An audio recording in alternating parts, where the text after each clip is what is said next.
उपस्थित सभी मित्रों, आज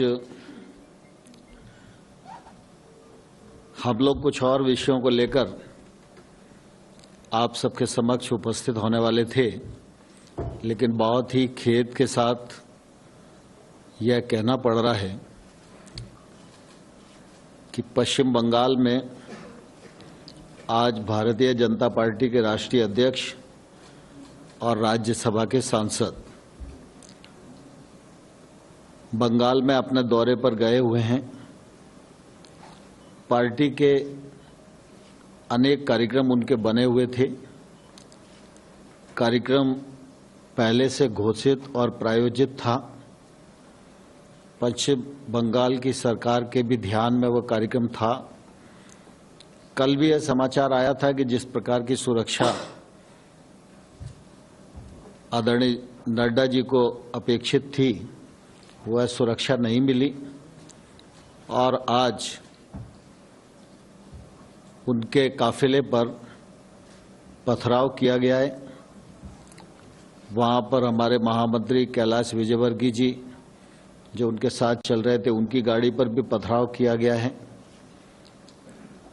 काफी समय से ध्यान में आ रहा है कि पश्चिम बंगाल में इस प्रकार की हिंसक घटनाएं बढ़ती जा रही हैं।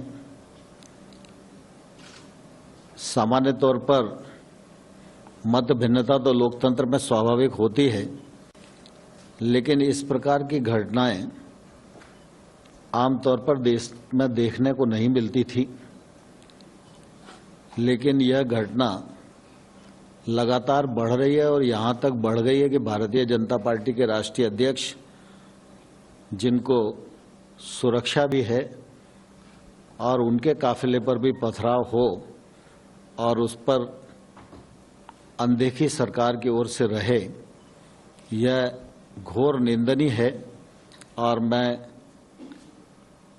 पश्चिम बंगाल की इस घटना की कठोर शब्दों में निंदा करता हूं और संबंधित जो लोग हैं उन पर कार्रवाई की मांग करता हूं। मैं समझता हूं पीयूष गोयल जी हैं, तो जरा अंग्रेजी के जो हमारे मित्र होंगे उनको इस विषय में।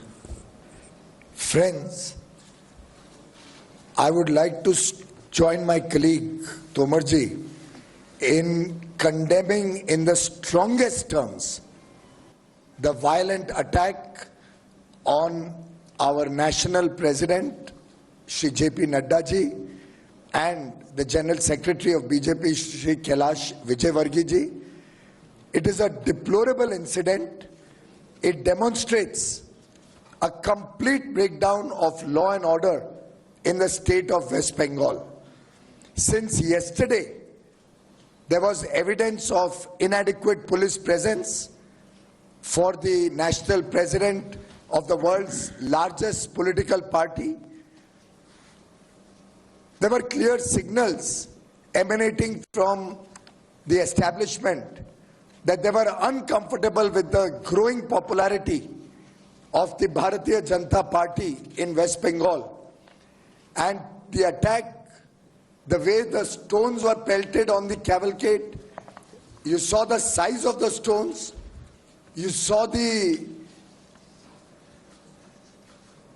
injuries that our senior leaders have faced. It is fortunate Mr. Nadda's car was bulletproof. Otherwise, this clearly was an attempt to muzzle democracy in West Bengal. And we strongly condemn it. We believe strictest of action should be taken on the goons who have attacked the national president of the BJP